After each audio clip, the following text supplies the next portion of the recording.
Hello, hello. Hello, hello. Let everybody file in.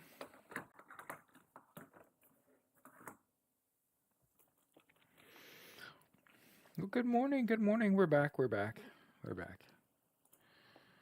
Let's see here. Let's go on to. My ask is that if you're in here, make sure that you like this shit. That you tap your screen, right? That you share that you're here. Make sure that you follow me, okay?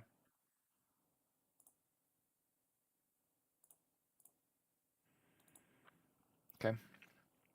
And what I do to start with every show, okay? We have a song we close with and a song we open with, okay? And it's not a contest. There are no points if you're able to guess the name of the song that we open with, okay?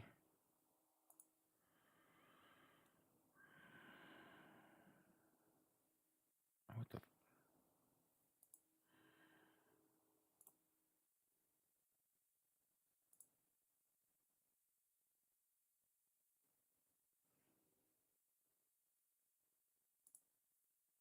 There we are. Sorry. I was trying to get over to the live so I can get into the comments. Okay. So, unlike other shows, Good Morning Joanne, that force you to listen to their music on your headphones when you were just listening to someone talk and you probably just got me to a volume that you appreciate where you're like, I can hear his voice perfectly and it's not too loud, not too soft. And then I blast music in your fucking ears, you're going to be really mad. Okay? So we're just going to pretend that I did that. There's a link in the comments. You can go listen to War. Okay? That's the original video from 1969 by Edwin Starr. Um, you'll hear me every now and then allude to that song. I that song is an ingrained part of me. Um, so hey, good morning everybody. It's about 15 people in here. Good to see everybody. As far as YouTube, another 5. So we're looking at a group of 20. It's a small classroom. What do we say? Make sure that you try to get 8 hours of sleep every night. Naps are fucking awesome. You need to make sure that you hydrate and that you eat right and that you try to exercise. And hey, something I've learned, because you know how I coach football? My first year coaching high school football, I had 2 seniors and they didn't know what they was going to do after high school.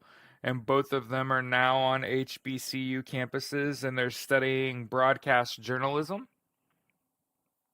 And we had a little moment a few days ago. They called me on Wednesday and they both had me on FaceTime and they was telling me how they miss me and we should have a podcast. We just talk about sports and stuff like that because we that's our common bond is we love like the NFL and NCAA and like football and basketball. Like that's our shit. So feels good, man. Um, but yeah, make sure that you take care of yourself first.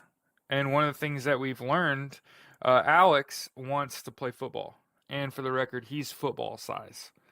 So he's about 6'3" and about 245. And he likes to eat and he likes to lift and he's a good athlete. He was our quarterback and he was only about 220 when I knew him. Okay, so he's gone to college, he's gained himself 25 pounds, and I see stretch marks, and that means he's gaining mass.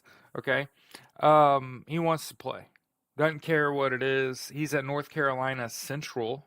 Okay, um, but what I tried to do because I'm not a personal trainer, I'm a football coach that also ran the strength and conditioning program. And it just so happened that when I was in high school, my football coach also ran the strength and conditioning program. His name was Mark Bless. So if anybody ever wonders where I got this insane fucking work ethic from, yeah, that's awesome. So yeah, clearly they've drawn close to me, and that's fucking good for them. They need someone, especially someone that don't look like you, that'll stick up for you. You know what I mean? You need people like that. I try to explain it like you're gonna go away to school and you're gonna meet people that look like you and like the same shit as you. And what's gonna happen is it's gonna fuck you up because you're gonna realize that I had that same shit at home. The only people I was friends with was the people that look like me. I don't have anyone that's my friend that don't look like me. That's not from the same grade as me. That, you know what I mean? Like, you need people that are not even on your playing field, right? That can be a good look for somebody else. Anyway, so fuck, what was I talking about? Yeah, I'm back. There's like 71 people in here. Good morning, everyone. Oh, hey, what was we talking about? I hate when that happens. Just randomly, like, I don't like lose my train of thought. It goes off a cliff. Like, where it's like, you were just talking about 17 fucking things. Oh, just saw your TikTok on Reddit, like 12 votes missing. Yeah. So for the record, I've known this, and this is part of, um, well, it is being reticent. Like, when you know something and you don't just, like, say that you know something. I was being guilty of being reticent, okay? But it wasn't like I was trying to hurt anyone. I had noticed something and I was like, somebody fucked up. Like, somebody didn't do their job, is what I kind of figured. And I let it go. So for the record, I knew about this electoral college shit a while back over the certificate of ascertainment. And so Mermaid says, should we expect anything today? Oh, yeah. Yeah, it's going to be a fucking day. Okay. So we go to archives.gov, and I like to give you links to stuff. So one of the things that we do differently on this live podcast is when I'm telling you some shit, I'm going to give you the link to that. Okay? I'm going to just, here's the link. You go look for yourself. Okay? And you're like, holy shit, you're right. Okay? Now let me explain this to you. Okay? And I like to speak very plainly because people try to correct me all the time, and I just think it's silly. Okay, here's my take on this as somebody that's worked in a lot of aspects of business. Okay, I've done data entry. I've worked in analytics. I've been the guy whose job it was to fill this form out and keep this table up. Okay, and here's what I'll tell you. If you go to that link and you scroll down and you notice that all the states, you can click on that and you can see their embossed, by the way, and signed certificate of ascertainment. And you can now do that for every state. The reason that I knew about this is for a while, Pennsylvania and Connecticut, their certificates of ascertainment did not show up on this page until the day after Christmas. So I want to make sure everyone, or no, yeah. It was the 26th. It was like I checked it at 8:30 on Christmas, and their certificate of ascertainment was not there. And by 9 a.m., their certificates of ascertainment were on the website a day late. I just want to make sure I point that out. A day late, those certificates of ascertainment showed up. So when you look at today, is January 3rd, right? And yeah, we're 8 days removed. Okay, so we're 8 days from when this site, I saw it get updated. Okay? In those 8 days, 8 days had however many days of work, right? And you mean to tell me that the person whose job it is to fill this table out left out 29 fucking states? They did 21 states and said fuck it? Now, it could be stone nothing, but I want to express how, like, uh, I I like money and jobs and stuff. If this was my job and it was my job to update this information, it would be fucking update. We would be having a conversation about where's the data. Hey, I need to know what to put in here. This shit should have been updated days ago. The fact that it's not, right? It's like, does it not matter? That's what it makes me think. And so we got to explore that, because if we don't, I'm going to get a bunch of messages of people saying all kinds of horrible things about me. If we don't explain what do you mean by it didn't matter anymore. One. So, a lot of people have asked about the 14th Amendment, Article 3. Okay? A lot of people have asked me about the 14th Amendment, Article 3. So we should start here. Okay? Okay?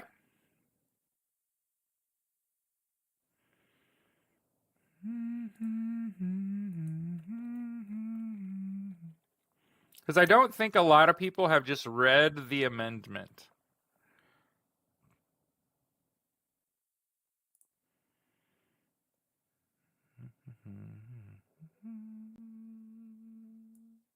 And so I'm going to give you another link that you can click. Okay? If you're on YouTube, by the way, you can just click a link I post. On TikTok, it's just a text link. Okay? You're going to have to copy that and paste it. Okay?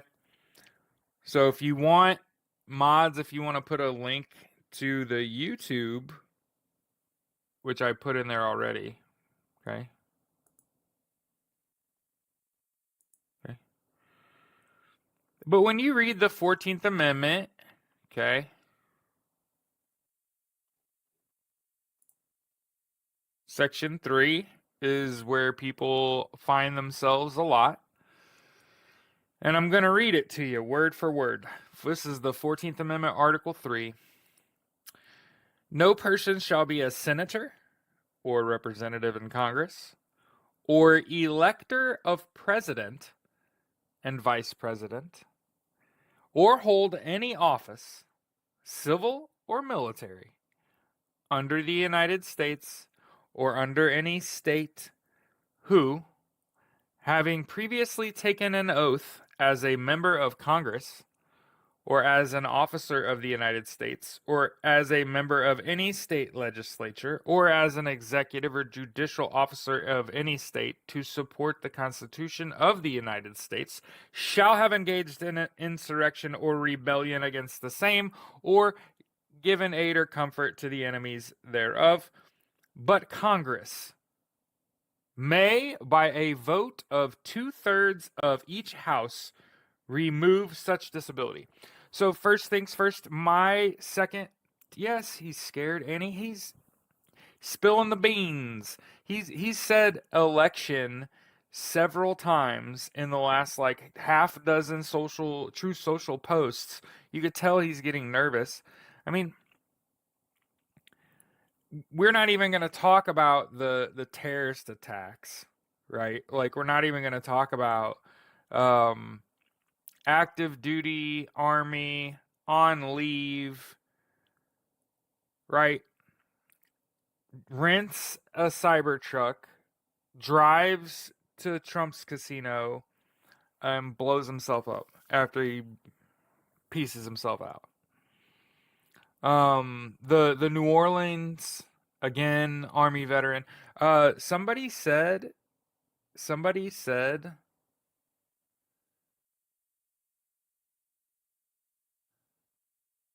the two Army guys were on the same base. Yeah. They were it's a crazy situation. They were both at Fort Bragg. And you know who else was at Fort Bragg? Mike Flynn and Tulsi Gabbard. So, yeah, a lot of people are like, he was a Trumper. And, like, it's wild. It's wild. The New Orleans one's particularly heinous. Like, wrecking into a crowd of people, and then from what I understand, he exited the vehicle and went to engage them with firearm. Like, whoa, that's super fucked up. And I'm sorry, like people are like, "Well, you have like this calm demeanor about this," and it's just like we're living in a fucking simulation, and this is shitty. This sucks. This shit sucks. If anybody wondered, everybody's all like, "Oh, are you sad Donald Trump could be president?" And I'm like, I don't think he's gonna be president. Actually don't think that. I actually don't think that. And they're like, "Oh, society's fucking crumbling under Joe Biden," and it's like, no, like I just think like society is this way. Like it just shits this way. You know what I mean? But yeah, I want to point out that when it comes to the 14th Amendment, Article 3, I want to make sure that we just read it to you, okay? But it says two things. You can't have engaged in an insurrection. And there's like debate about that, which is beyond baffling to me because like if you watched Donald Trump from a canvas tent nearby as they fucking overtake the Capitol, he's cheering them on and shit. The fuck are we talking about, right? But the second part of the 14th Amendment, Article 3, it says, or given aid or comfort to the enemies thereof. So I want to make sure that we point out, like Marjorie Taylor Greene, who definitely empathized with the people in prison from January 6th and fundraised for them and shared and tried to make their lives easier and shit. There should be no fucking debate on this. It shouldn't even be a debate. The only reason it's even a debate is because I've read dumb shit in my life. I can't even look at TikTok. It's too stupid. And then January 6th was a psyop, my ass. And then let's see.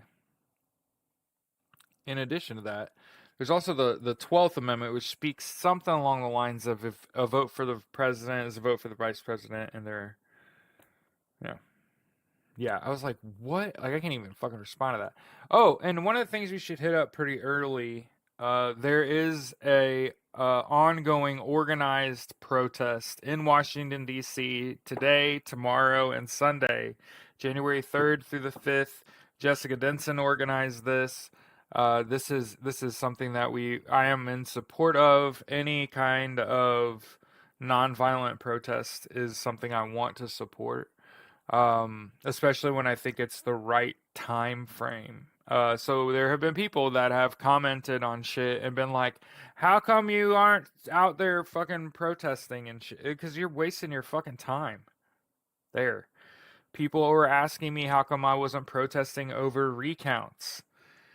It's not recounts that I was ever after. I wanted a forensic audit. I want to open the ballot and I want to see if my ballot got changed. That's what I want, right? I don't know that we're ever going to get that, but that's how I feel, right? I also think that there is hellacious election interference on election day. You know, we were kind of lied to and told that there were 80 bomb threats, a majority black polling places, and it's actually, you know, what's funny is I actually had a little birdie, somebody that works for the federal government, somebody whose job is shit like this, and they told me a couple weeks ago, there's over 200 bomb threats. And you know what's funny about that? That little birdie told me that, and I told my podcast that, and I told my Discord that, right? Jesus fucking Christ, Jill, you have hit your head, dear. Let me help you. You've tripped and fallen and landed in the wrong place. Um, but yeah, I want to make sure that uh, our our support of protest is at the right time and place. And I think today, tomorrow, Sunday, great time frame. And so great time frame. Timing is important. But what's also important is purpose. Time frame is like really important. Purpose is super important. The purpose of the protest, that's alliteration, is we want to make sure that people know that we the people believe Donald Trump is ineligible for office as a result of being in violation of the 14th Amendment Article 3. And the thing about it is it's not just the insurrectionist clause. And so if I have any message for the people at the protest, and if you our guys are like, is there anything that we could tell someone that's in Washington D.C.? Yeah. When an elected official comes out to talk to you all and you have the opportunity to speak to them, please tell them not only is Donald Trump ineligible for office for being in violation of the 14th Amendment, Article 3, but his insurrectionist pals who also who I don't who are you going to bat for? All those people that are insurrectionist supporters, they gave comfort and aid to the enemy thereof, and they are also ineligible.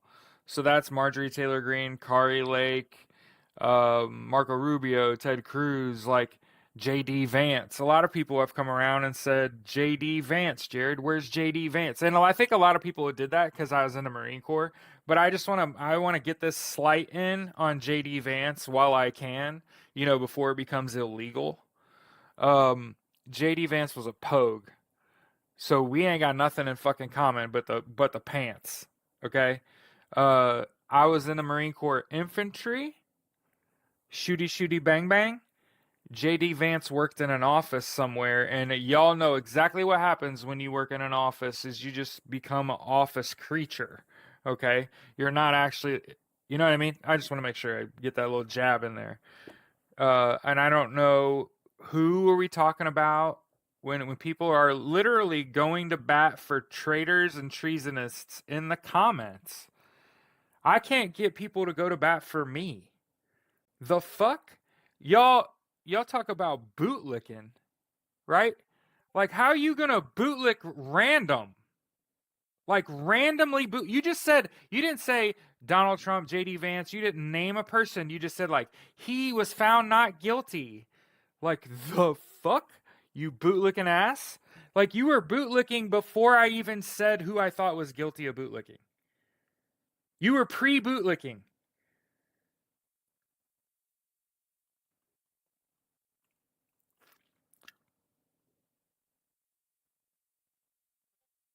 Oh, and you know what? I was wrong. I was wrong about something. Yeah, hey, make sure if you're in my comments that you block with prejudice. Okay? Especially on TikTok. It's a zoo out there, kids. Yeah. Who's guilty? He is. They are. Like, holy fuck. Um my first piece of content today was about, good morning, Kim, was about,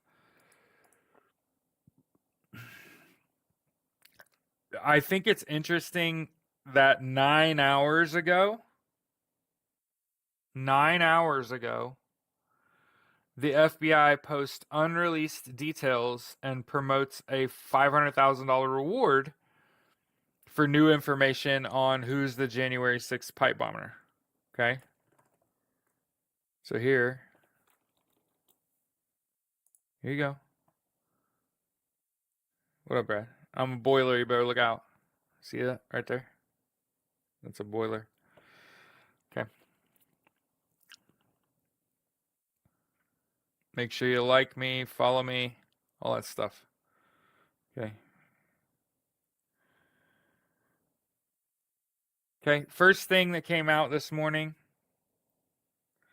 That's not how it reads. Dilbert Norman, on your way out, sir.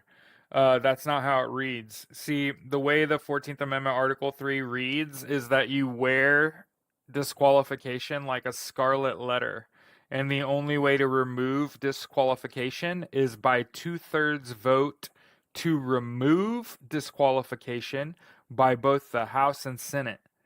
So, on the contrary, he is wearing disqualification all the time. And the only way to make him eligible for office is to vote to qualify him for office.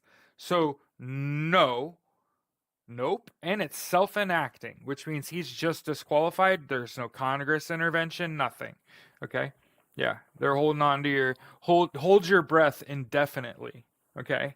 Thinking like you aren't there's not a person that can talk to me. You can't talk to me. Constitutional scholars and lawyers have spoke on this. I'm going to say it again. Constitutional lawyers and scholars, people whose entire lives revolve around the Constitution, have spoke on this at length. Yes, Janice, I'm going to say it the fuck again. Before you come at me over my interpretation of the Constitution, notice that the same people saying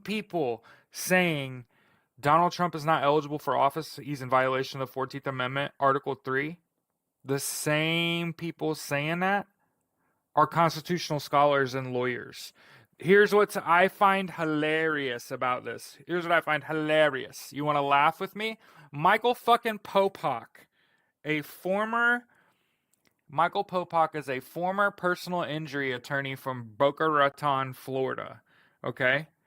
He's on Midas Touch with BTC, Brian Tyler Cohen, right?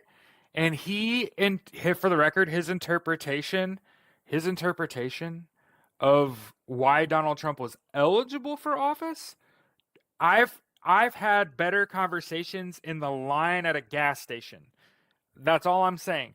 I have had people interpret written word better in a fucking gas station than that. Like, I actually was like, I wonder where this person came from.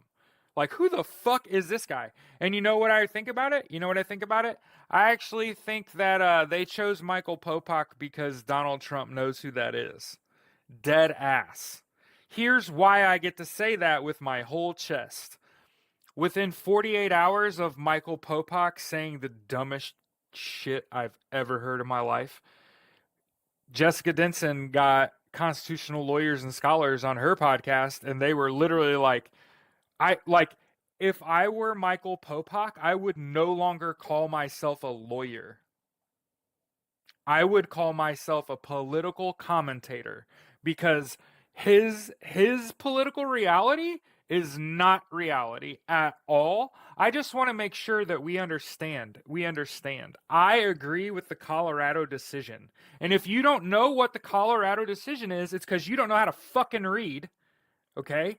But what the Colorado decision did is the Colorado decision verified the words of the 14th Amendment, Article 3, and it says you can't hold office. It doesn't say that you can't run, that you can't be on the ballot, that you can't be president-elect. Guess what? President-elect is not a job. So all these people that are like, the Colorado decision, it said that the state said he's not an insurrectionist. And it's like, what? That's not what that fucking said at all. Okay?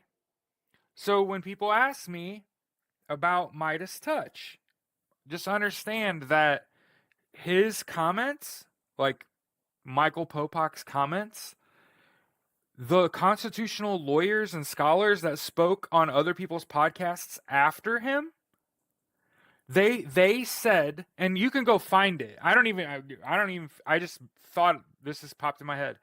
Okay? Those constitutional lawyers said about Michael Popak, I would not be trying to, what was the exact statement? I would not be trying to, like, speak on the Constitution when I'm not a practicing attorney. Do you get what I'm saying now? Like, the people that like have some clarity on the issue were like, that's not his area of expertise. I wouldn't even. Okay. But yeah, in terms of politics, like people have asked about call it. But you're the only person saying that, introverted. So are you talking about your multiple personalities? Because I don't feel that way. No, Bronx, can. can speak. Michael Popak is a former personal injury attorney from Boca Raton, Florida, speaking on the Constitution. And the constitutional lawyers said Michael Popak should not have been giving his thoughts on that because he's not qualified to make those statements. So don't misunderstand me. Okay? Yeah. Yeah, like just so everyone knows, like I'm absolutely on the team of the constitutional lawyers and scholars. And the people that are most likely talking to Kamala Harris and Joe Biden in this administration uh, are constitutional lawyers. Again, I've been saying this whole time.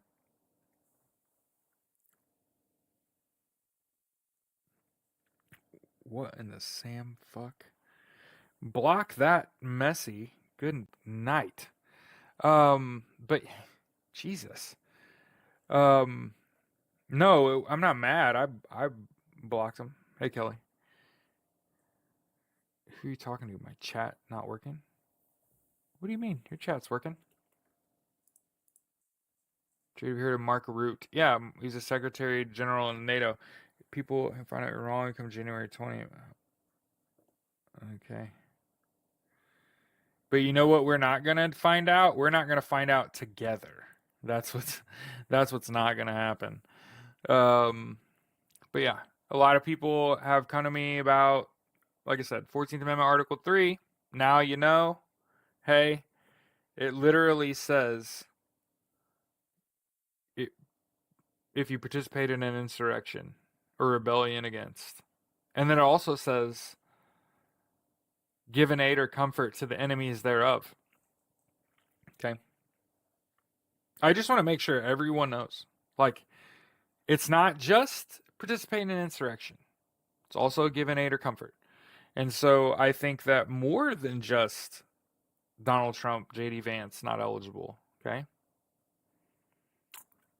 So people are also asking about the Secretary General of NATO, Mark Rutte, and have suggested that he was at Camp David and that there's like a bunch of rumors floating around. And let me be the person to tell you that I cannot corroborate that rumor.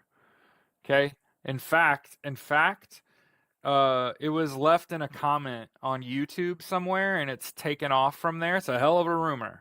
It's a hell of a rumor. Okay? But I also want to say this. Because in one breath of air, I'm saying that is a fucking rumor. Okay? That's a fucking rumor. But also, that's a hell of a rumor. That's a hell of a rumor. And if the Secretary General of NATO was at Camp David, and it only managed to be a rumor, that's pretty good. That's pretty fucking good. If you can actually get somewhere, and people ain't even sure if you was there or not, hey, that's we're doing the right fucking thing there. Okay. So when you wonder how does Jared feel about Mark Rutte potentially being at Camp David at the same time the president was, like, the fact that that's a fucking rumor is fantastic. I can't corroborate that. We tried to look. Uh, okay. Yeah. People understand the entire purpose of NATO. Okay. The entire purpose of NATO is to handle Russia. So you got to understand, for the longest time, Russia, person for person, could match the world's military, man for man, pound for pound. Okay. Here's my thought process on that shit. They may be harder than me because they've been in fucking war and famine their whole life and they managed to survive to this point, which says something about survivability of human beings.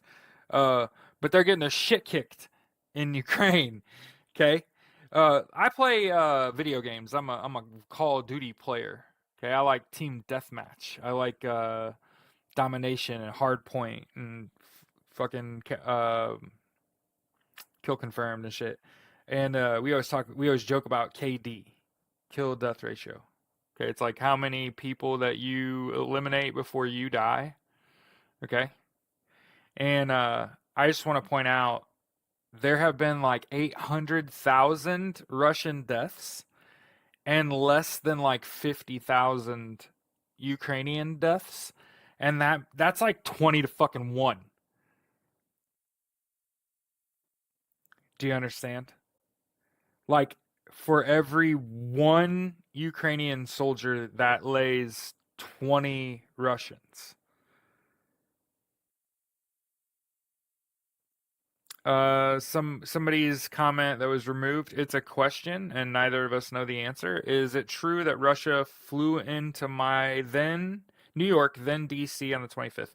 So here's what I've learned about that flight. Okay, people were saying that if it was Putin, you would have known, and those aircraft also transport other Russian officials. So for everyone out there that, again, this is me. I like talk about rumor mill USA. Like, hey, if I could corroborate that shit, if there were pictures or video or handshakes or an article written in a reputable news site, we'd be talking about it. But here's the hard reality about the Root visit. Here's the hard reality about the Putin visit. Okay, I cannot corroborate either of those. It would be against every journalistic ethos out there for me to be like, without pictures, without video, without a fucking handwritten anything, an article, a fucking instructions written on a napkin. Like, if we had anything, we'd go with it. I'd be like, oh, yep, there's evidence. Mark Root paid for a meal at this restaurant near Camp David, right? I'm making logical fucking sense, saying if there was a shred of fucking evidence, okay? And the only thing I will say is that the root rumor, that being a rumor, that's interesting to me. The Putin thing, it's like, why would he come to DC? What is he trying to like negotiate out of the situation? Like, the fuck? Okay. Oh. And you know how I know shit's gonna pop off? Are you ready for this? People are wondering, like, how do we actually know shit's gonna go crazy? If Jackie Singh says it ain't, if she says it's not gonna happen, shit's gonna happen. Pretty much at this point, uh, she said in tweets in the last 24 hours I seen, EO 13848 ain't coming to save us. She says the Constitution's not gonna save us. We're on our fucking own. You know what I mean? When she says that shit, you're just like, okay, yeah, shit's gonna pop off. It's like she did the same shit on 2 other occasions. She downplayed shit popping off, and then shit popped off, and you're like, this fucking thing.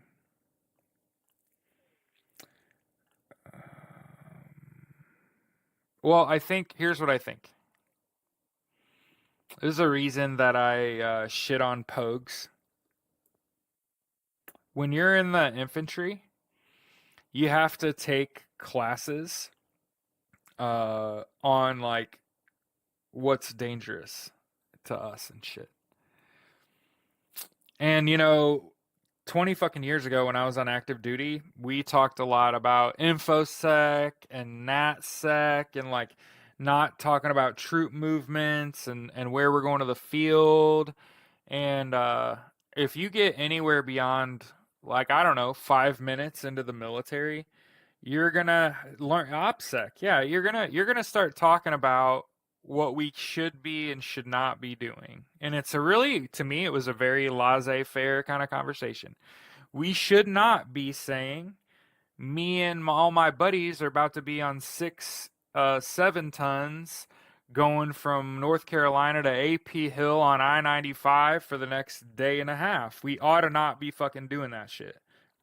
Makes sense? And you got to understand, I'm the era right at the fucking explosion of social media.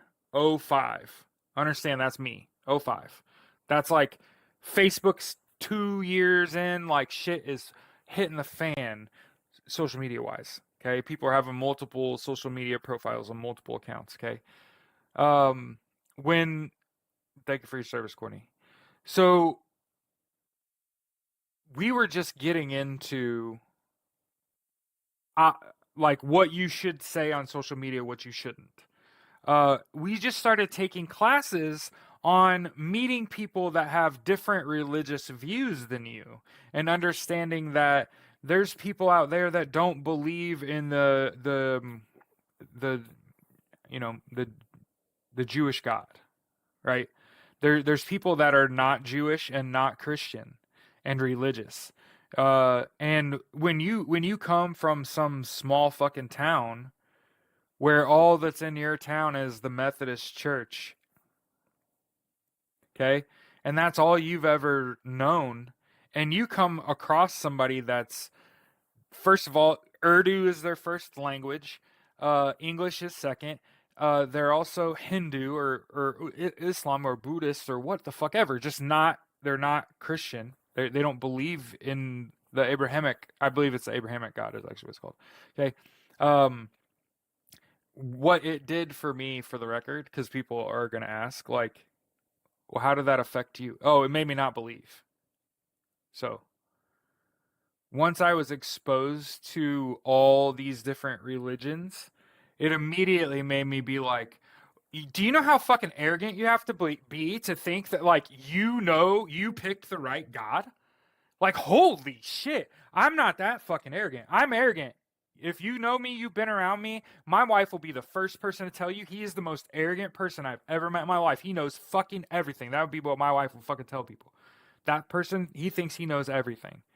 And all being exposed to a bunch of religions did was be like, do you have the confidence level that you have to be like, I'm picking that one and I'm right? And most people actually don't get a pick. Your parents picked. And that's what you did your whole life, is because you went to that church because that's what your parents told you to do. And then you signed up for the military, and I'm telling you, because I was a driver, I had a car. I was one of the few people on that was enlisted with a vehicle. I actually did shit. I bartended. When we had off nights, oh yeah, your boy was somewhere with this fucking shirt off bartending. You better goddamn believe it, dude. I was making $500 a night at like 3 different cities in North Carolina. Your boy was without taking my fucking underwear off. Fuck all y'all. So I would go bartend, right? Don't, please don't, please don't come into my life and try to get on the mic with me. Okay? That's one thing we don't do here. I'm not passing the mic off. That's not what this is. Okay? So, and hey, the thing about it is, only people do it's white boys. Good to go. Only people with that caucasity. Okay. But yeah, on the whole, um, just being exposed to multiple religions in the military made me question everything, and made me want to get to know people a lot better, because then you get to know, like, their religious preferences, how that dictates their behavior, how they treat people in leadership, how they treat women, how it's because of your fucking ethos, and where are you getting them, you know what I mean? Like, and again, this isn't me holding anyone's water. For the record, I ain't holding anyone's water. I've seen fucking misogynists in every religion. They're fucking atheists that are misogynists, right?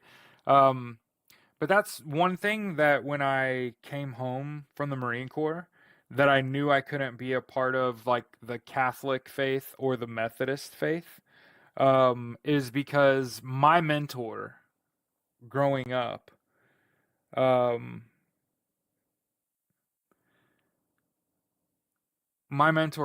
was a woman. It was a female pastor. Her name was Laura Helm. And for the record, her choice, we don't speak anymore because I don't believe in God.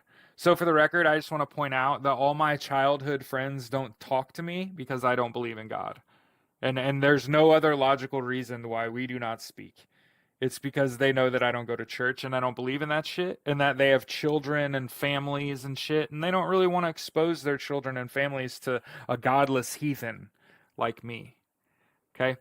Um, but when I was on active duty, we learned, and I was in the Marine Corps infantry and I was enlisted. We were, not only were you going to do your MCIs, like your Marine Corps initiative, it's like being in college, but while you're on active duty, you got to get something out. You actually get college credit for doing that shit. Um, so not only you had those to do, but you also, like, we were learning languages you were not we were not being torn apart by our differences. I'll say that. Because you got to rely on the dude to your right and woman and they them's mileage quaz. Um, but yeah, you got to rely to the people on your right and left, and you have to eliminate infighting. It has to be known sort of amongst your team that we're gonna work together no matter what to get through this. And so that's just your INTER within your team dynamics. We were learning other languages. You were in a college course setting. This is on top of being in the infantry and you're in the field. And the biggest thing is you have to learn how to fight. Like it ain't just shooty shooty bang bang. A lot of it is fisticuffs, and I just call it that. But like McMap and shit. So like you actually have to learn how to punch, take a punch, throw someone down, escape a throw. And like I wrestled and took kempo as a kid, so like that shit was a little easier for me to figure out. But what we learned was you got to learn how you can hit your friends, like and grow. Like it's hard to teach because I coach football now, and it's hard to teach kids you can't you can't hit your teammates as hard as you hit someone you don't know, but you got to get in the neighborhood, right? She said he's suspicious how that one guy died in front of the Trump Tower because the tower's fine.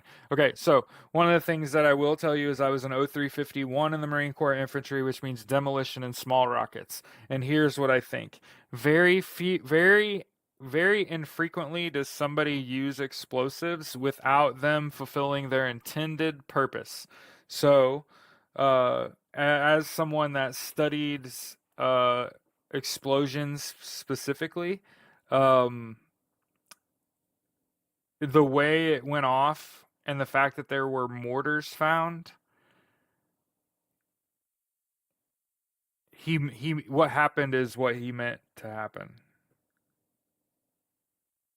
Um, but I think it was a message. Um,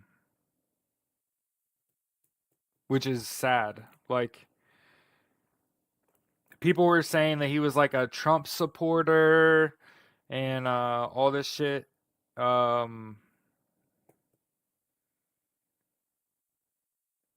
yeah, I think it was a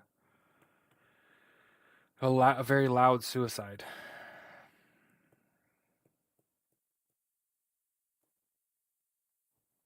You got to realize there's a lot of people, especially veterans, that realize how much trouble Trump administration with Cash Patel, with Hegseth, with you know RFK Jr., fuck with Tulsi Gabbard in the mix. Like they're just putting service members at risk. Okay, Jesus Christ, things you should never admit publicly. People just out themselves.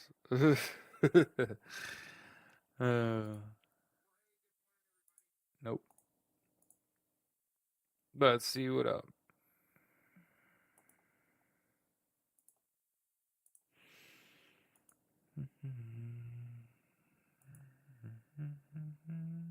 Were those flags Egyptian? No.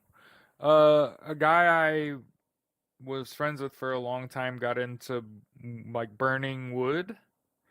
And so initially he was just making flags, and then somebody ordered these, like Pacers, Boilers, Colts, and they never picked them up.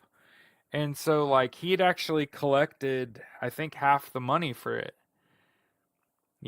and he was like, this guy paid me partial for these. You want to buy them and take them off my hands? Fuck yeah. How much you want? You know what I mean? So I bought them, and then they're saying no ties, huh?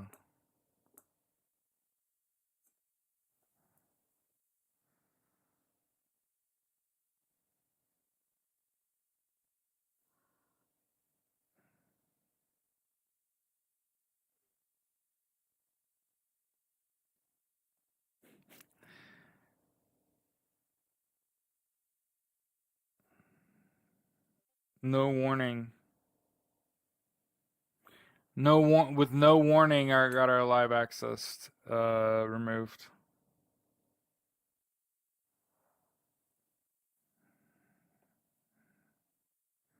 It's nuts. So they're real. Yeah, I got kicked off again. Y'all wonder why I wasn't really heavy on going back. And I understand that's just live. That's just live. It's 'cause they said because I was talking about suicide. It's crazy. Like I said, that was some of the problems with some of the times my shit was getting kicked off. It wasn't.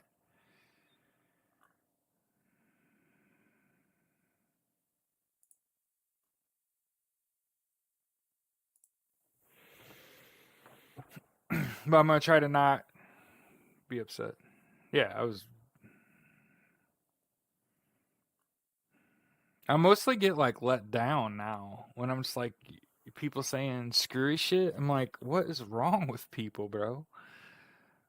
Like I love Cash Patel. Like who fucking says that out loud? Like with a full breath of air. Like what the fuck is wrong with y'all?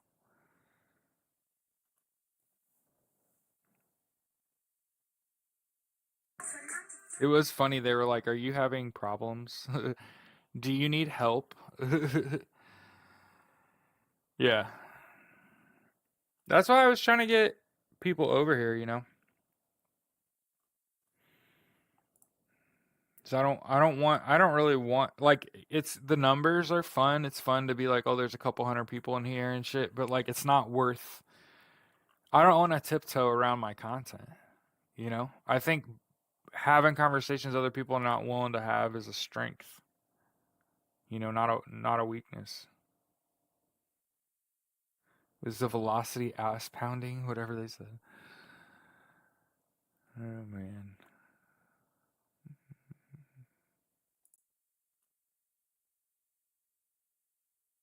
Oh, y'all ain't gonna believe this shit. So remember how I had this HVAC tech out of Denver? His name's Shane. About he was helping me. Um, just so everybody knows, like I think it was the day after Christmas, or maybe it was the day of Christmas. I noticed my furnace wasn't keeping up. My wife had it set on 69. It was only 66 in here, and I was just like, that's an issue. And so for the record, Jillian here hooked it up. She made sure that we got a ceramic space heater. It's kept it 65 plus in here every day. I ain't complaining too hard about this. I am getting my back's getting cold. Um, but so I have this furnace technician out of Denver helping me, and he was like, "What happened?" And I said, "Well, you know this little plastic bag that holds furnace filters got sucked into my furnace." And he was like, initially, for the record, he was like, "That's not big enough to cause an issue." And yeah, we'll see if they give it back. But they said for suicide. That's crazy, right? Jesus. So they restored my live access. Jesus. But anyway, so we'll let everybody pile in here while I finish telling the story about my furnace. So for the record, wasn't too worried about my furnace because it was over 50 degrees. Most of the last like since it stopped keeping up. So for the record, I was just bragging on you, Jilly. Jilly got us a ceramic space heater. It's kept the place fucking warm. We've used the furnace trick. What I do is I usually have to wake up in the night to go to the bathroom, and so like I'll go to the bathroom and then turn the stove on and let it heat up, and then when it gets up to the temperature, I'll shut it off and open the furnace, and it heats the house for a few degrees. Actually, when I left my bedroom this morning and checked the furnace, it was 68 degrees in the house without the furnace running, and it's freezing fucking cold outside. Now, I since shut the oven off. I'm not trying to heat my home with my oven. And it's 64, 65 degrees in here. So we're getting nippy, right? So what had happened is that I took a video of me trying to run my furnace, and he watched the video and he said, here's the easiest two-step solution you could do. Unscrew this big piece, the blower housing, slide it out, and you can feel underneath that blower and see if that bag's in there. And you can also stick your hand down where that blower was and see if there's a obstruction there. And you can just clear an obstruction, slide it back in, few screws, da da da da da. It'll work, run like a top. So, who should we watch for news today? I mean, me. But so after I had to wait until Saturday because I needed a second pair of hands because what ended up happening is my brother-in-law had to hold it, and it was heavy while I looked under it. And while I got my body back as far as I could in my furnace to try to feel down in there and see if I could feel it. I didn't feel anything, so he just buttoned it back up. I got a hold of him again, said, hey, I had some hands come out and help me. And he says, if that didn't fix it, you didn't clear an obstruction, then you're going to need to replace the high limit switch. So that's what we did. We just replaced the high limit switch. It was about $20 and 2 screws. And so if anybody wonders why you didn't just call an HVAC technician, because they start at $100. And if it cost me $0 to take it apart, it cost me $20 to replace the part. Sounds like I'm still up $100 minimum plus the cost of the repair. But here's the other part of that, because then there's a lot of people that are like going to want to blame me and be like, you're the reason you're cold. Hold on. I called the company that did the install, LCS Heating and Cooling. They're very local to me. And I called the company that has done service on my unit, Williams Comfort Air and Mr. Plumber here in Indianapolis. Well, I replaced my high limit switch, and I still have the same issues. And Shane is a full-time HVAC technician. He does not have the time to help me. So I'm without heat, and we're due a foot of snow. And so a lot of people have asked, like, is there stuff that we can do to help you? Fuck yeah, I need help. My furnace doesn't work. And I don't just have the fucking money to fix that. In fact, it's my fault. For the record, I made a mistake. I had asked for a video game for Christmas. This is me admitting I caused my own financial problems. So everybody's seeing me admit it. My wife will tell you, like, I can never take accountability. Bullshit. I was supposed to get a video game for Christmas, and I put it in my cart, and I didn't buy it because we didn't have the money. And then my best friend hit me up and asked me if I got NBA 2K. He's like, did you get that? It's on sale. It's like 60% off. And I waited until we did have enough money. Barely. I shouldn't have even asked then. Where she got paid. Hey, can I go ahead and spend $40 and get 2K? And what happened was, not only did we get 2K, but I also got Dragon Age Veilguard, which was like $100, and 2 packs ended up being like a $200 bill. I thought I was spending $40. Okay, but when it happened, my wife was like, we're running a chance of going negative now because, for the record, I got a job, y'all. I start in 10 days. Okay, and then you won't get paid for a while after that. So yeah, the bank account is negative $200. That's my fault. I have no heat. Okay. I have no heat. I have no money. And I got an email this morning from Purdue, And they're like, oh, by the way, when are you going to make a payment? It's $2,365. And I'm like, for what? And I go check my account, and there's no student loans in there that pays for my education. And instead it says student payment. And I'm like, I remember this conversation.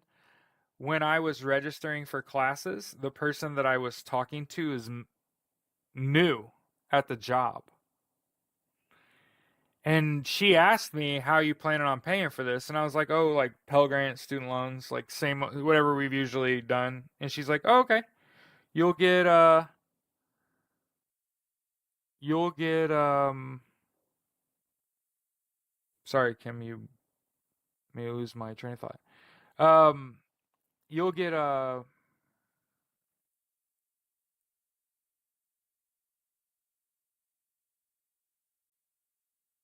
I get VRNE starting in April, right? So just making it 4 months, in 4 months, money won't be an issue. Trust. You just got to survive till then, right? And it's not the end of the world, okay? But people have asked me, how can you support me? Here's what I would set for goals, okay? And you can't ever tell my wife we did it either, okay? Here's what I would like to do, okay? I'm not even talking about fixing the furnace or my student loans. The student loans is not going to make me homeless, okay? Uh, getting my furnace fixed. Here's what I learned, because I'm sure people are like, I want to help you, but tell me what's going on in your furnace. So, from my perspective, when I run my furnace and it errors out, and I can look on the back panel and see I have a 1 hour lockout on my furnace. That tells me that that's just an error code, and that I could scrub an igniter and fix this problem, but I need a technician to confirm. So I don't even really need money for that. I just need Shane to answer his fucking phone. Okay?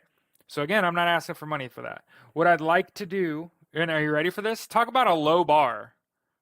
This is a low bar.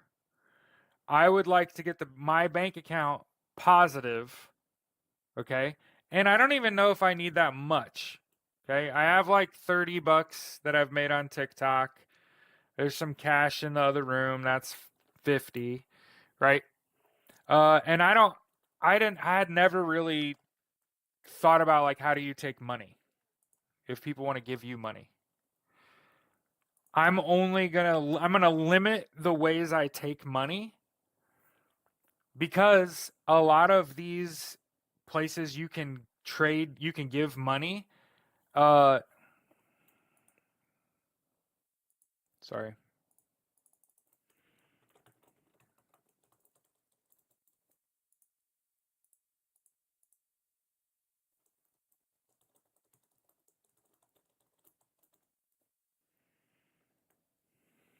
Sorry.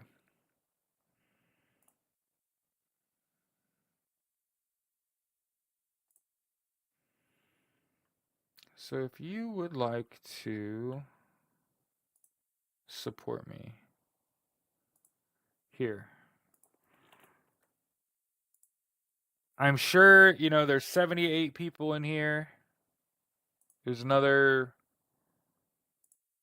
13 in here. Hey, here's what I would like to do. I would like to get my bank account positive, to keep my wife's mind at ease. From there, don't really need much more than that. Don't really need much more than to just not have the negative bank account. I don't care how much is in there, okay? But right now we're negative $200. It's entirely my fault. This is me taking accountability for bad financial decision making and saying I didn't empty my cart before I made a purchase when money was already tight. And what I'd done is like I put a wish list in the cart, right? And it was like, I want 2K, I want a couple 100,000 VC, I want to make sure I have the new fucking game when it comes out. Here's the problem with not doing anything and just being like, oh, I'll never ask my fucking crowd for support. Here's the problem with not doing anything. It costs $35 a day, and my mortgage payments wrapped up in this.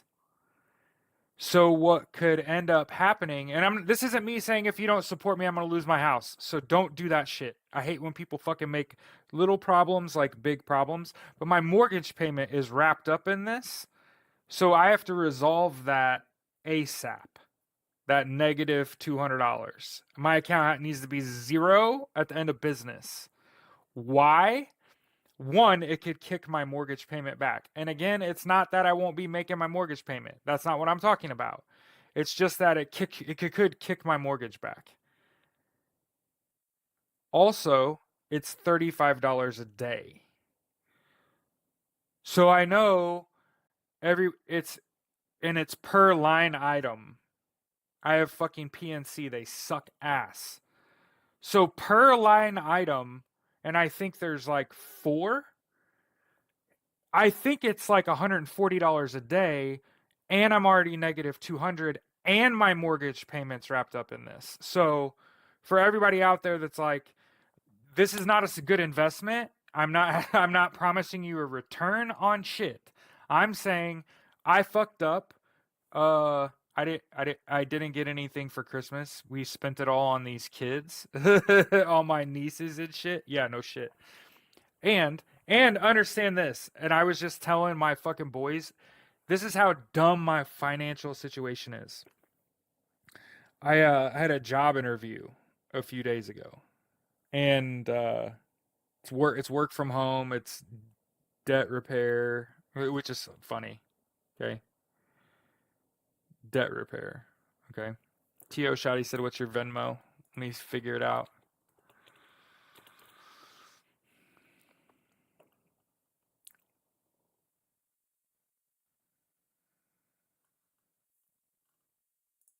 Yeah, I was like, isn't it just an app?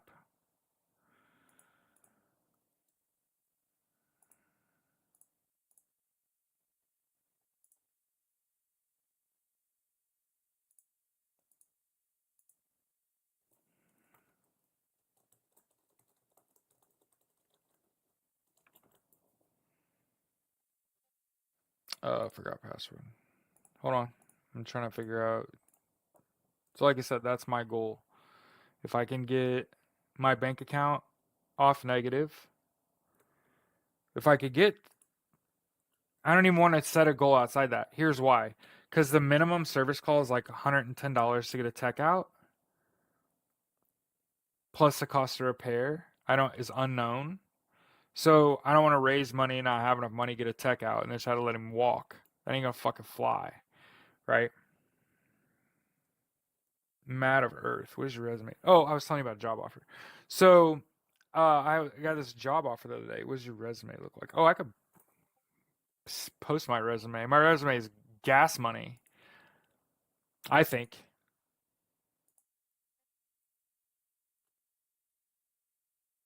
So I'm an Eagle Scout, a Marine, and less than a year away from a degree from Purdue in data analytics, and I will graduate with honors.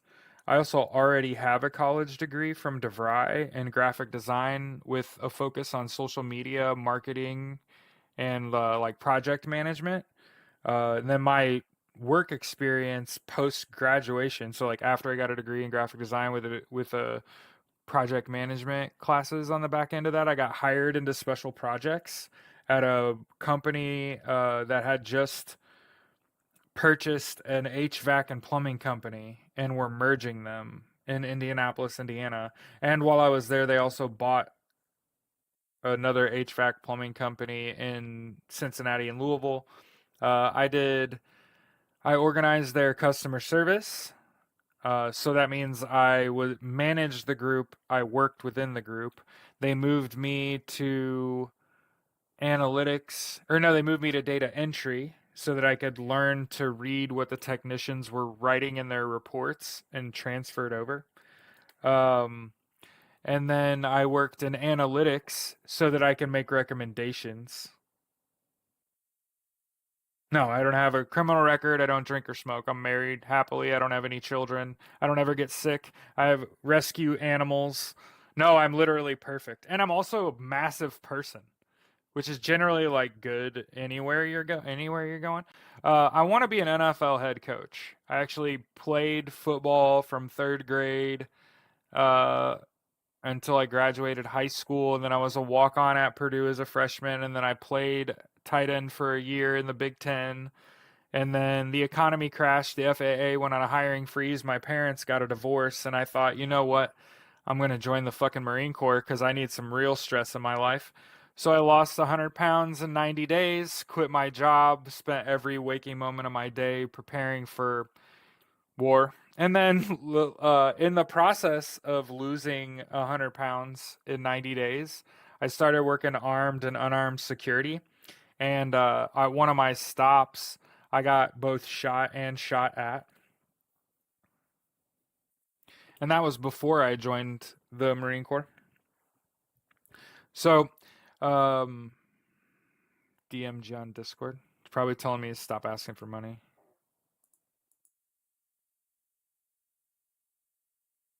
Yeah, I put it on there. I put it in the notes. I was trying to get Venmo. Somebody asked me what my Venmo was. And then somebody was asking me about who are you and shit. Short-term salary you're looking for? Actually, not. It doesn't have to be a ton of fucking money either. So here's the thing. I'm a disabled veteran. My disability pays my mortgage. My wife, she works full time. Her money covers the bills. So I'm not out here demanding insane salary, insane hours, trying to screw anyone. No, I got a job offer to work for Beyond Finance. It pays $15 an hour, work from home. But what you're doing is you're helping people that have a lot of debt. Basically, the way it was explained to me is you run into people that have like $50,000 in debt, and you tell them you're going to stop paying these accounts, put that $4,000 payment that you have to make every month in escrow, and we're going to negotiate down that debt for you. My best friend is their best customer. He had $54,000 in debt, and they made 5 phone calls, and he had $21,000 in debt. And then now he'll be debt free like sometime next year. And so that's the job. For the record, I try to work in spaces where I can help people the most. That's the way I think about it. So if anybody wonders like why did you work in ADT security sales for 5 years? Because I was talking to fucking new homeowners. I was talking to people that were in danger, felt they were in danger, and believed that putting a fucking ADT sign up. Okay? Matt of Earth said, Nod, how severe is the disability do you need to work? I don't need to work from home. It's just I live in Indiana and COVID is fucking dangerous and people are stupid. And so I can't lift my right arm above my head and I have fucking PTSD. So I've been worked with other people in public, right? Just not, can't really move, right? Can't really I would be wary, like trying to lift things over my head and place them. You know what I mean? What I would say is that would be yeah, because I don't have to do that to coach sports. I don't have to do the lifting. I can have somebody else do that. But yeah, I got a job offer. Anyway, it says like 15 bucks an hour work from home. Now most of the time you'd be like, oh, it's kind of shitty. Yeah, I was at $25 an hour the last full time gig I had. And the guy that was interviewing me says now the average person takes home $9,000 a month in bonus. I just heard a pin drop in my office. Did you hear what I just said? The average person takes home $9,000. I said, well, what are the guys that are doing really good? What are the people that are doing really good doing? And he said, oh, the top 15% or so of the company, they bring home in excess of $18,000 a month. And I was like, most of the time, see, Matt, I would doubt it too. I would doubt it too. Except here's the problem with our doubt. and are doubting its credibility. All of my friends work there and vouch. And I've seen pay stubs. The company is called Beyond Finance. They're a credit relief company, debt relief company. Hmm. Their biggest opponent are student loans. There's some student loans that have caught on and they won't help. They won't negotiate down. And that's just certain, you know, you're always going to have people looking to compete. Hmm. But yeah, so my best friend just in one check, yeah, yeah, in 1 month, he paid $7,500 in taxes. My best friend on planet fucking Earth. All those people have kids, and all those people have been struggling. So we all came from the Medicare industry, which collapsed. It's a good question. It's a good question. Deborah said, "Can your friends loan you $200?" That would be fucking great if we all weren't in the same boat and all weren't just climbing out of like my buddy, my best friend that just paid $7,500 in taxes on a check. Yeah, he used that money to buy his car back that he had to hawk. You understand? So like in January of 2024, my paycheck got fucked up twice. And I don't know about y'all, but any job I've ever worked, they've never messed up my paycheck. They got some company that does that shit. You know what I mean? So, for a company to mess up your paycheck twice, it put doubt in my mind where I was like, is this company really somebody I want to put in the best effort I can every day, knowing that you're going to fuck me out of half the money you say you're going to give me, right? So that happened in the end of January. Okay. By the end of April, that company went out of business. So talk about like oh my God, they employed everyone that I knew that was making good money was working for Assurance IQ, which was part of Prudential. So for the record, that was part of the reason I went to work for Assurance IQ is because they were going to let you help people with Medicare healthcare. And then they were going to also, in addition to let you help them with their healthcare, they're going to let you sell life insurance. Talk about the job, right? And that's because like if they don't have Medicare, Medicaid, and they have some financial flexibility, you have something else to offer, right? And a lot of the times it's a yes or no thing, and there's way too many no's, not enough yeses. You get discouraged. It affects your performance, right? But if you could sell them life insurance, you could at least offer that too, right? And I get it. People are like, man, that sounds scummy, and it's like everything's fucking scummy. I'm talking about being licensed to do this shit, right? And I'm a good businessman. I don't have to lie to kick it. I can just tell you the truth, and shit's gonna pop off. Um, but yeah, everyone lost their job April. Okay, so this is what 9 months ago. May, June, July, August, September, October, November, December, January. 9 months ago.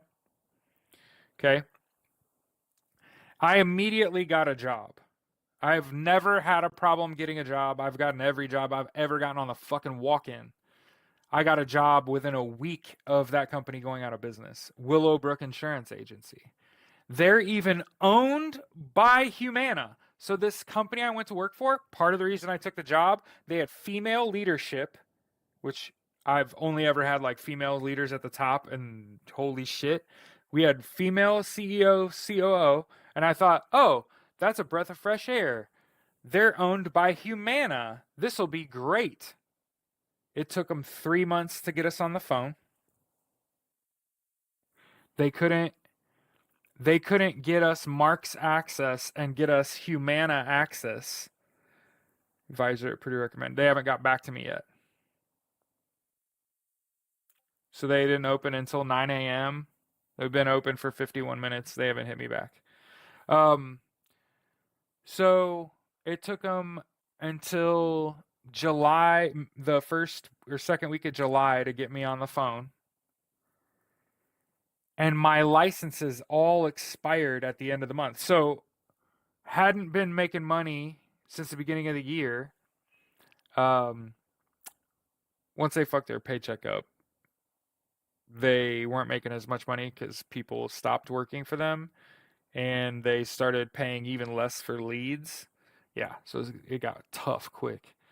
Um, so yeah, uh, I didn't get on the phones and working until middle July. I sold like 13 deals and my licenses all expired the end of the month.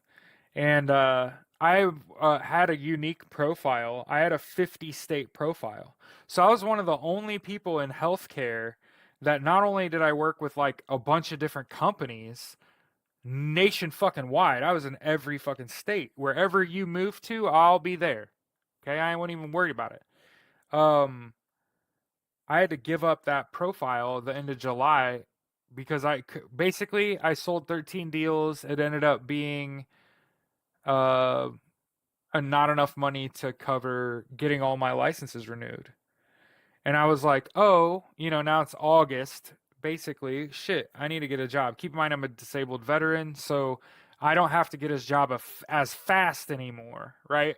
I'm used to being like everybody else, being being paycheck to paycheck. You got to go, right? You got to go get another job right away.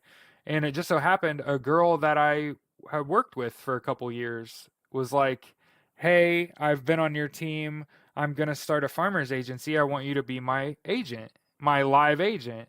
You can work from home. I'll pay you this." She's going to go sign this contract with farmers, and this was going to start in October. Okay? Purdue and VA should have job listings. Sure. Yeah. But yeah, and people are kind of asking about shit that happened.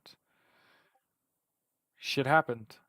And I got a job coming up, just in a tight spot now. There's the long and short of it. But yeah, I'm in my last year at Purdue and I'm going to be a STEM teacher. If the money's right, if the money's not right, I'll just keep the job I have and apply. I want to be an NFL head coach, so we'll see what's going on.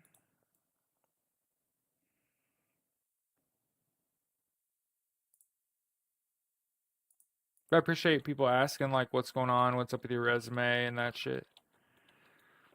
Yeah, I got an awesome resume. Hmm.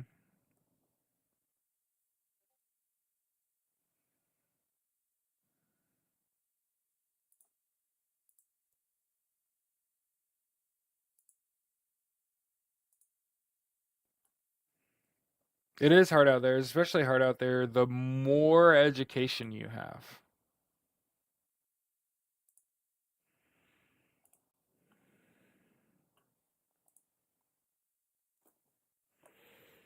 Hmm.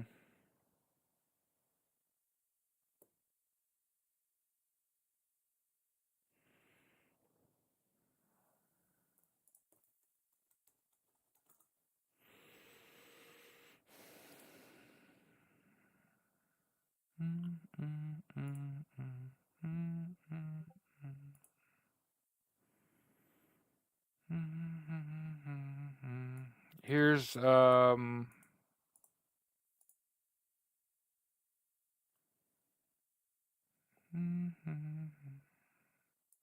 my Venmo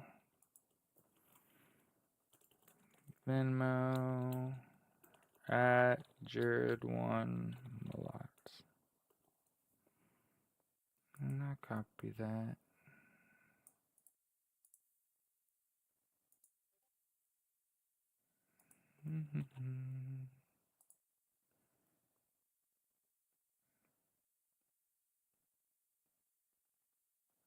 But yeah, so the thing about Purdue, because I think someone was asking me like, what's Purdue's job recs say? Uh, I love talking about that. Go look at Purdue job listings on Purdue's website. The main problem that you'll run into is they require far too high education and too much experience. So yeah, like I've looked at those jobs. Like one of my funny stories about job hunting. I was in a class and they were telling us to look up jobs in our field, right? And I was like, oh, I wonder if there's a data governance team for Nike. And I go look, and they've got a data governance manager role, which, for the record, works under the guidance of the executive team to advise the entire company on their data governance, which is like a huge, huge fucking job.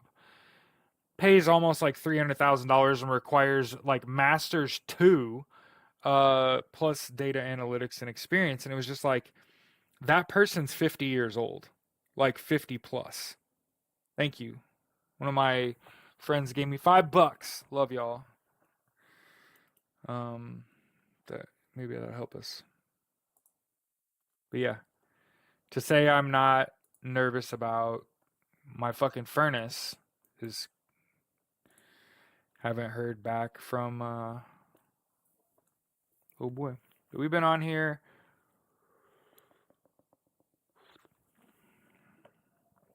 hour and a half, right?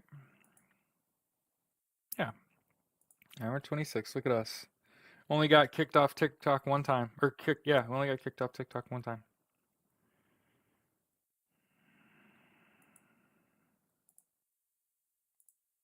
Apple Pay, any of those apps. Yeah, I have Venmo. And then what I was kind of doing, we had talked about this morning, uh, the FBI released data that it's looking for. What's up, Jay? Was looking for details on the 1-6 pipe bomber. Said they'd pay $500,000 out, and I'd said,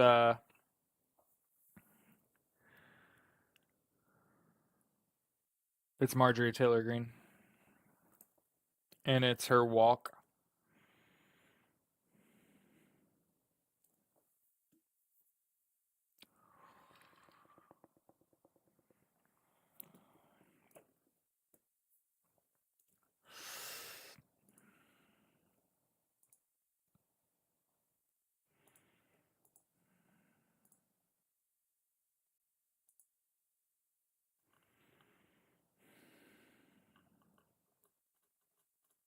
And you guys also saw that Adrian Dittman and Elon Musk are the same person, right? You guys know that now. That's not a surprise to anyone.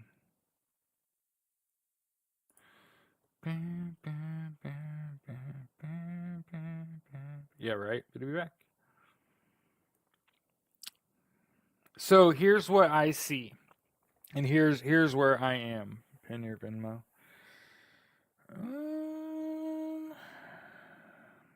Go back here.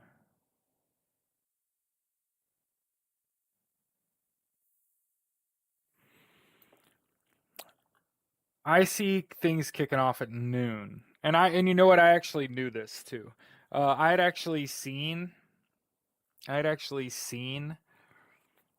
new 9 a.m. PST talking about what's going to happen today. So I should have known that. I should have known it wasn't 9 a.m. EST, and I just read it wrong. Right? It was 9 a.m. PST, which is noon. This House of Representatives will kick off. It'll be on C-SPAN. I'll have it on live. Okay. I've got a link here. Okay, and this is what I'm gonna be using to go there.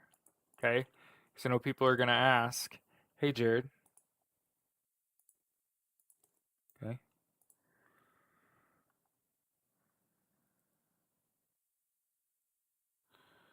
Okay.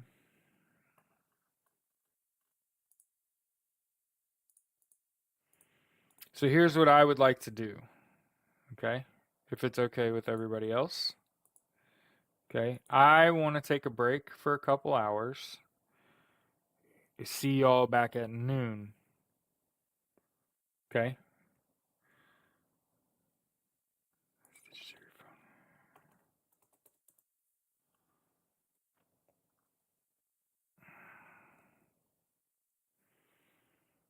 Hmm.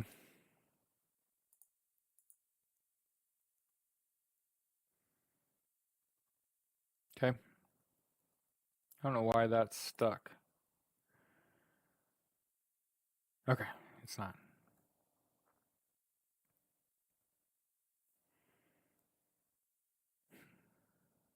Thanks. One of my friends gave me $50. You're awesome. We're almost home. Yeah, we'll see y'all at noon. Okay, we're gonna get out of here. See, you see how we did? We asked for a little bit of help, and people were more than willing to help. So I appreciate y'all. It makes my life a little easier.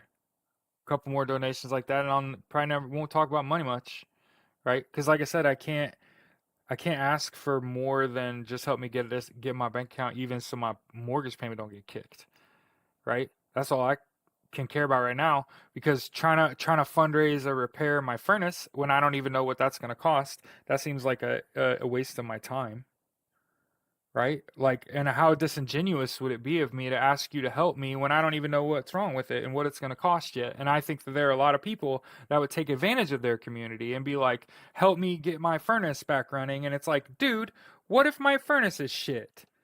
And then I just wasted our money. That's the way I think about it. Don't waste our money, right? Because I'm going to spend my money. There's a reason I stopped talking about a Patreon and all that shit is because I got a sick ass job offer and I was like, you know what? I'm gonna build it. Instead of asking people to do shit for me, I'm just gonna build a garden.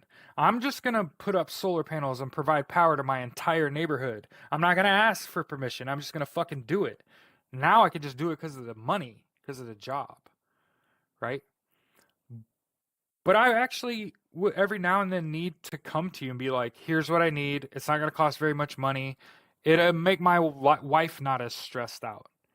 And hey, I don't know if any of you have ever been in a relationship with someone for very long, but anytime that you can just like reduce their stress, you're winning right there. That's winning play. That's how winners play. Winners play like solve small problems.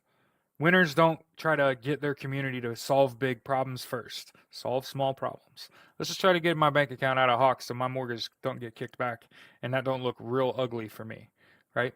And we're most of the way there. So I appreciate y'all already. Okay? I think we got 85. 85. Yeah, we might be close. So I'll see y'all at noon. I'm gonna see if I can get it warm in here because I'm freezing. All right.